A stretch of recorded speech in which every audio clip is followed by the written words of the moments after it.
buy drinks. Run up a check and it's pending. She talking my news. Alright guys, welcome back to my channel. Today we're going to be reacting to China versus the US, and let's get into it. Right now.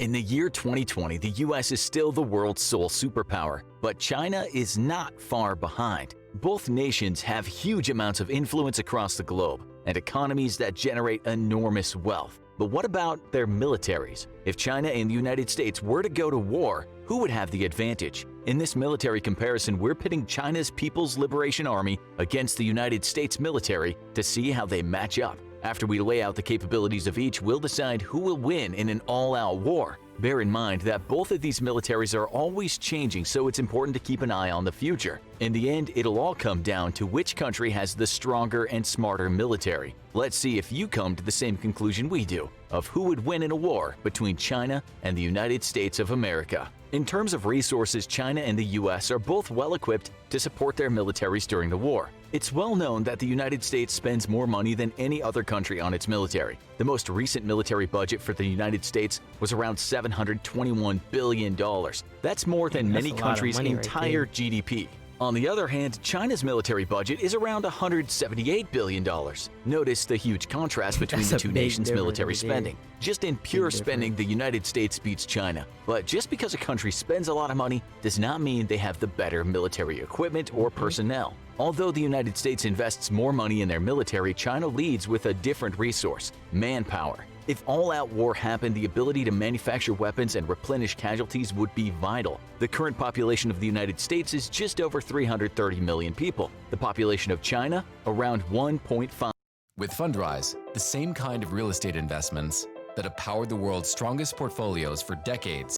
5 billion people. Of course, not everyone in each population would be able to fight or work in factories, but just in terms of people, China vastly outnumbers the US. This brings us to the active number of military personnel in each country. Who has the bigger military? Well, it should come as no surprise that the number of soldiers in China's military is much larger than the United States. With more people in the country, there are more people in the military. In fact, the number of military personnel in China is almost double the amount of military personnel in the United States. The US military consists of around 1.3 million personnel on active duty. The People's Liberation Army has just over 2 million military personnel. If war broke out between the two countries, the United States would need to immediately reinstate the draft, just to come close to matching the number of military personnel the People's Liberation Army currently has. Due to the immense size of the Pacific Ocean, a war between China and the US would most likely not start on land. So let's first look at the Air Force capabilities of each nation and how they stack up against one another.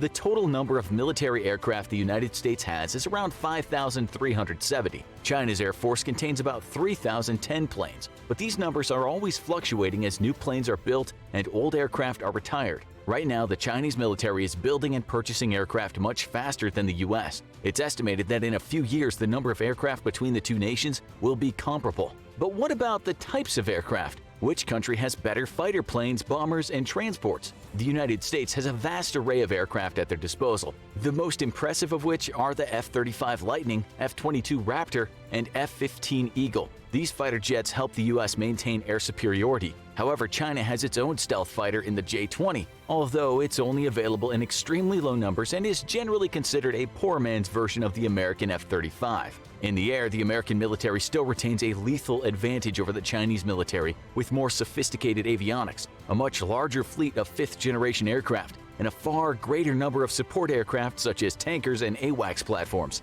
American pilots also train on average 20 to 30 hours more per year than their Chinese counterparts, and in more realistic scenarios than the Chinese. As we look at other aspects of the Air Force in each country, we find that larger aircraft such as bombers and transports are not equal. The United States has a clear advantage. There are two reasons for this. The first is because the US just has more aircraft. The second reason is because a lot of money being pumped into the United States. If you ever thought about getting into real estate investing, you need to watch this. Just stop what you're doing for 5 minutes and listen to military goes to research and development each year. The United States aircrafts are up to date, while the Chinese Air Force is still working with functional but older models. You don't need to look much further than the United States' Boeing B-52 Stratofortress, Northrop B-2 Spirit, and Rockwell B-1 Lancer to show that in terms of dominating ground targets from the air, the U.S. has the advantage. This one right here, yo, this one look just so strange, but it's also like cool too. I don't know why, just like that weird, that weird shape. That joint look cool though. Other than the skies, the next most important military technology in a war between China and the US would be the Navy. Controlling the oceans in this conflict would be vital for success. One of the most important ships in a naval arsenal would be the aircraft carrier. The floating fortresses would be crucial to launching airstrikes on the opposing country. Currently, the United States is the world leader in aircraft carriers. The US has 11 active aircraft carriers, while China only has 2, and only one of those is currently rated as combat ready. This That's clearly crazy. puts dominance of the ocean in favor of the United States military. But what about other warships? If China could destroy the US aircraft carriers, would they have the advantage? The United States currently has around 430 naval ships on active and reserve duty. That's However, only wild. about 300 of those ships are currently able to deploy at a moment's notice. That's If still war a broke lot, out though. between China and the United States right now, China would have a fleet of 335 ships to call upon. But just like the case for the US, not every ship would be available for combat, with about 20% on each side being currently undergoing maintenance, retrofit, or rest and relaxation for its crews. Without eliminating the US's aircraft carrier fleet, China would stand no chance of victory in the Pacific if all-out conflict took place. Yet even with American carriers out of action, China would be extremely hard-pressed to deal with the American submarine fleet. While it has its own fleet of 74 subs versus the US's 66, China severely lacks in anti-submarine warfare assets and would be ill-equipped to take on America's silent service. On the American side, a disastrous performance by its own anti-submarine warfare assets during exercises in the early 2000s revealed a terrible crumbling of the American Navy's capability to wage anti-submarine warfare after the end of the Cold War. Since then, and with the help of ultra-silent diesel submarines from partner nations, the U.S. has undertaken great steps to once again bolster its ASW capabilities and is believed to be well prepared to face any enemy fleet as the world prepares for great power competitions once again. For now, the U.S. fleet remains supreme, but it's divided between responsibilities around the world, while China can focus the entirety of its efforts in fighting America's Pacific Fleet alone. With a rapidly modernizing fleet and more sophisticated shipbuilding efforts, China looks set to close the gap between itself and the US in the approaching decades. What would happen if the war made its way to land, though? Obviously, it would depend on where the war was being fought. The nation battling on their home turf would ultimately have the advantage because of their ability to replenish land forces more easily. Let's take location out of the equation and just compare the land-based military capabilities of each nation. We know that in terms of soldiers, China outnumbers the US. It's a fact. In the new economy, average people are becoming millionaires faster and easier. We also know that if soldier numbers need to be replenished, there are many more people to choose from in China than in the US. Basically, if the two countries went to war using only soldiers, the United States would eventually succumb to the large number of available manpower China has. That being said, this is not how wars are fought anymore. Instead, land battles can be won using machinery, such as tanks. The United States has a tank arsenal of around 8,010 vehicles. The US's main battle tank is the legendary M1 Abrams, of which not a single one has been lost to enemy action yet. If deployed, that's the United crazy. States tank army would be a devastating force. It would plow through anything in its path. China has fewer tanks at around 6,560, and just under half of those are first-generation tanks dating back to the early Cold War era. Around 2,360 of the Chinese tanks are Type 59s. These tanks were produced in the 50s and 60s. They're antiquated and currently retired, but still kept in reserve. This means that the tank force of China is actually much smaller than the United States'. The US pours billions of dollars into upgrading their tanks with state-of-the-art equipment and keeping their forces modernized. Clearly, the United States would decimate China in a tank battle. In today's day and age, battles are rarely fought only on the ground. At some point, they may not even be fought on the planet. Recently, the United States has implemented a new branch of the military, Space Force. Space Force's missions is to organize, train, and equip space forces in order to protect U.S. and allied interests in space and to provide space capabilities to the Joint Force. It is clear that the United States is moving toward militarizing this new horizon. But is China? Recent reports have shown that China has been rapidly expanding its space program. They were the third country to launch a human into space behind the former Soviet Union, now Russia, and the United States. China completed this feat back in 2003 and has since ramped up their space program. They are the first and only country to put a rover on the far side of the moon, where they've made several discoveries. China has also been launching more and more satellites and military spacecraft into space in recent years. It's estimated that China has more than 320 satellites. 105 of them are military in nature.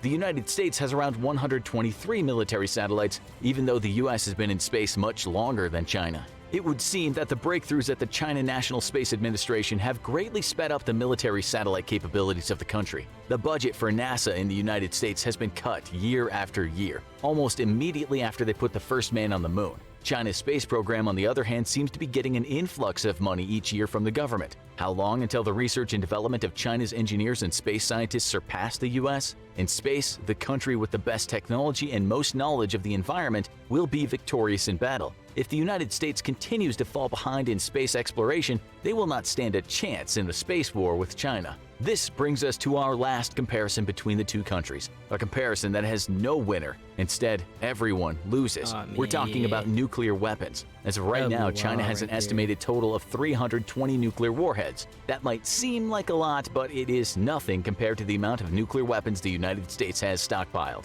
The United States has about 6,370 nuclear warheads under its control. 2,000 of those nukes are awaiting to be dismantled and disposed of. However, if nuclear war broke out between China and the US, neither country would get a chance to use all their nuclear weapons. The human race would be annihilated long before then. So it's probably in China's and what's the point of fighting with nukes, bro? Like, ain't no winner. Somebody launch one, another person launch one. You know, a lot of your population going now. So, like, what you gonna do then? It's literally no point. Let off another one. Even more of your population going. It's like not helping either of y'all. It's making it worse.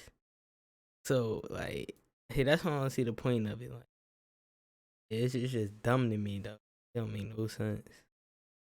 United States' and the entire world's best interest that nuclear war never comes. Although the United States has a slight military advantage over China, we can't underestimate how far China's military has come in a relatively short amount of time. Also, the vast amount of manpower could be enough to allow China to hold out for a long time, slowly depleting the United States' resources. However, the reason we believe that the United States would win a war with China is because of experience. The United States has a lot more military experience than China. This means that the leaders of the military have seen combat and know what works and what doesn't. The US has been at war almost perpetually in one form or another since World War II, most recently in the Middle East. Since the beginning of Desert Storm in 1991, the United States has maintained a military presence in the Middle East. In fact, the United States has been fighting in Afghanistan for almost 18 years. This means military personnel and leaders have constantly been gaining skills and experience in the art of war. China, on the other hand, has not fought in a war in over 40 years. The last war they fought in was in 1979 when China invaded Vietnam. Vietnam had just come out of its own civil war and had gained much experience during that time. The small country was able to humiliate the Chinese military, forcing them out of their country after only 3 weeks. It seems that experience can outweigh sheer numbers during wartime. It is for this reason that we believe the United States would win a war with China if it were fought today. However, and some of you might have already seen this coming, if China continues to expand and upgrade their military as they've been doing in recent years, it will not be long before their military strength surpasses the United States. If this happens, it's a very real possibility that China would win a war against the United States in the future. Their drive to update their machinery and technology can be seen in their space program and the expansion of their military. Within the next decade, we at the Infographic Show may need to make a new video to reevaluate this military comparison between China and the United States, with the winner being the People's Liberation Army of China. Thanks to our sponsor, Conflict of Nations. You see these videos is kind of like what if scenarios though, but like it's a lot of stuff that the government don't tell people, right? So it's a bunch of weapons and like technology on both sides that nobody knows about, because if they let the information get out, the other country gonna try to copy it. So technically it's like somewhat accurate of a video, but not fully accurate, because there's no way we can tell know the full specs of both sides of what they got. So yeah, but if y'all like this video, like, comment, and subscribe. Make sure you come back to the next video. It's gonna be interesting. Alright, and I'll see y'all. Heard them lanes was talking now, and we don't pay that no mind. Didn't need to watch and all that, I'll be hearing no.